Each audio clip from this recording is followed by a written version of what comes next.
Welcome to the conversation on the Young Turks. One of the great things about movies is when they illuminate a part of history that you don't know too much about. And that is the case with our conversation today. And we welcome in to the show Catherine Boyd-Batstone and Melina Bobadilla, who are part of a film called For Rosa. And For Rosa speaks of the Madrigal Ten, a group that I didn't know very much about. We welcome both of you in. Catherine, what was it that brought you to this project? You're the writer director of this film. What was it that attracted you to it?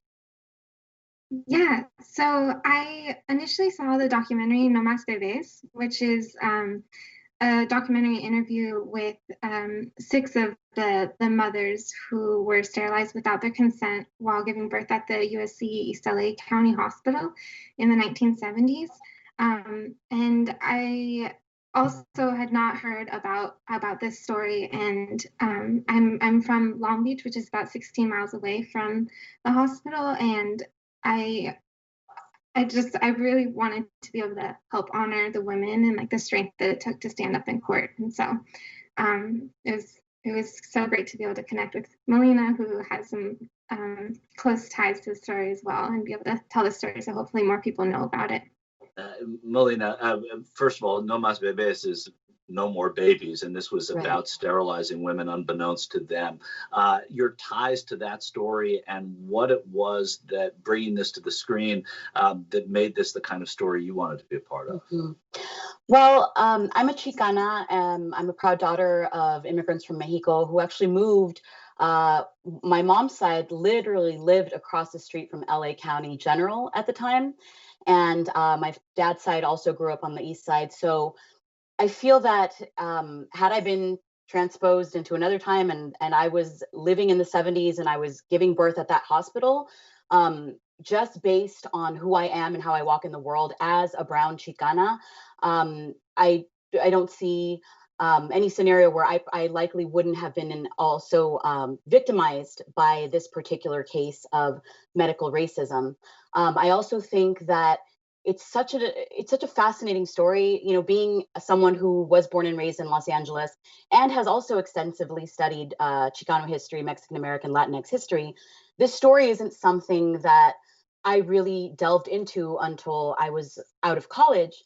And I feel like it's really at the intersection of so many different topics that we're finally contending with now in 2020, right? So racism as a whole, this is a case of medical racism.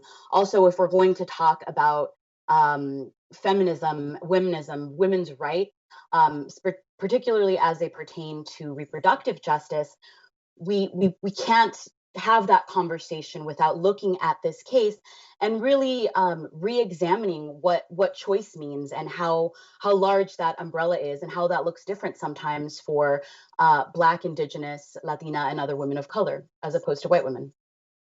The Madrigal Ten, that's the group of women, how they are known collectively now. I suspect, and I was able to glean from what Catherine was saying, that you know and have obviously researched this with some of them. What are some of their, what's one, let's say one thing that you learned that just shocked you about their situation? Gosh, how to zero in on one I'm of these, sure. egregious moments. I think something that really landed on me is that we have to consider the ripple effects of this particular instance of trauma. So there's the moment that the trauma happens on the site, which is the body of these women, where their medical choice was stripped away. But when I talk about the ripple effects, the lasting consequences, the generational trauma, that's something that I don't know how we as a society quantify justice for them, right? Or some sort of like monetary retribution. Because if anyone has ever seen this documentary, there's this really poignant moment where one of the mother's adult sons, I mean, this guy was probably in his 30s or 40s.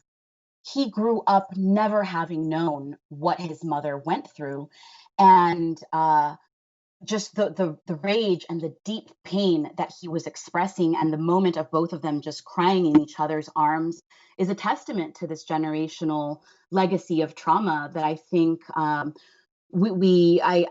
invite more into this conversation around moments of racism and systemic racism, and what that does beyond the moment, and how that trickles down into our families and our communities.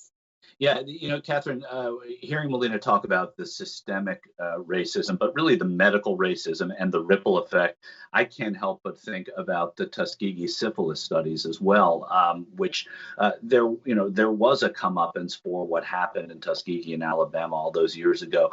Did you go to school on that at all? And is tying this together, especially now at a time where COVID has really taken the blanket off of the fact that there is medical racism in this country, and certainly it's not always malicious. Sometimes it is a societal as well, where you see that the effects of a pandemic like COVID can have on a community that is in poorer health and has fewer resources. What's the teaching moment for you as a director here? Yeah, so actually Melina's boyfriend works at the hospital, and so I was able to have a conversation with him about how he's working to make sure that these types of situations don't continue to happen.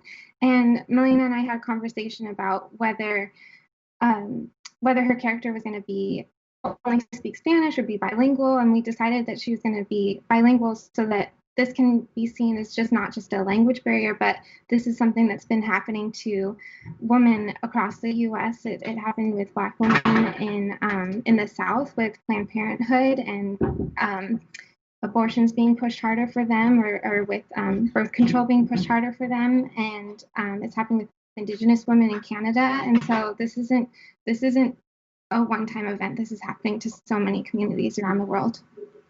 The film is called For Rosa, and can you tell me where people can watch it, and how people can, what the resources are around it if people want to learn more about the Madrigal 10?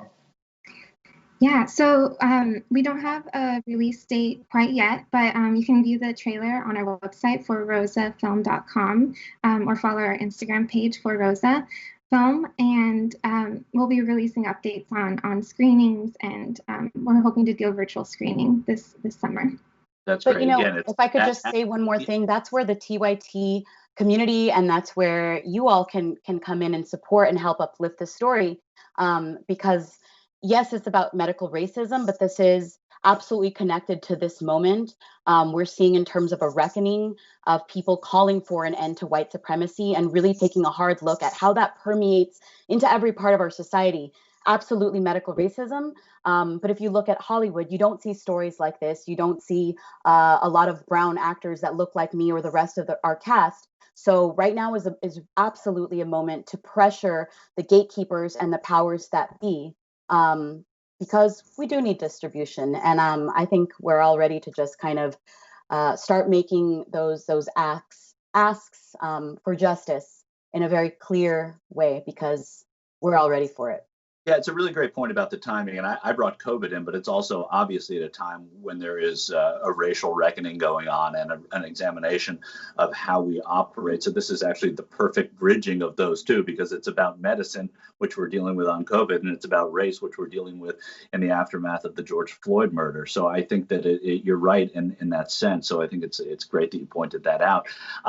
When you do a film like this, which is really it's about women, it's about your own heritage in terms of being a Chicana, as you told us.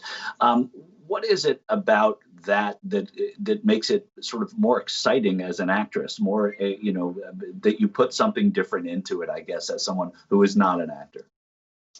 Well, I think that for me, the kinds of projects that I gravitate toward, and the kinds of projects that take an interest in myself as an actor, tend to be rooted in some sort of disruption of a status quo, tend to shed light on a moment, or a historical moment, or a particular political issue that demands our attention. And so I take it also as as a responsibility, really. I mean, if you look at just the past kind of few things that have been part of the trajectory of my work, whether it's playing an undocumented and Indigenous woman in Orange is the New Black, or more recently in Little America, that's on Apple TV, where I play an undocumented mother. But I also think there's it's two sides of the coin, right? So on the one hand, I feel a responsibility. I'm happy to do it. I'm passionate about this. Separately, I'm an activist. I'm a guest correspondent with Latino Rebels. But I also want to point out that there's a problem within Hollywood that tends to other and exotify the Latinx experience. And there is a Latinx US-based experience that isn't always bilingual or accented or only Spanish. So, I have to be honest, I have a master's degree, but I don't get offered roles where I'm playing a lawyer or a community organizer even. For some reason, the colorism problem and internalized racism, even within the Latinx Hollywood paradigm, is that of continuing stereotypes. So I hope to, with this visibility of any new project, continue that conversation. And the conversation does go on. I'm glad you said conversation. That's the name of our show, Melina. Catherine Boyd-Batstone, I appreciate that you did this and you brought it to us. It's at For Rosa Film is where you can find it on Instagram and Twitter. Is that correct? Yeah. Both of those, Catherine? Okay, good. And then go look at it at forrosafilm.com. We thank you both for being on the show. Catherine Boyd-Batstone, writer-director for Rosa, and of course, Melina Bobadilla, who brings to life the Madrigal 10. On the go? Don't worry, we got you covered. You can still listen to TYT at our new podcast network. Find us on Apple Podcasts, the Google Play Store, or at tyt.com/podcast.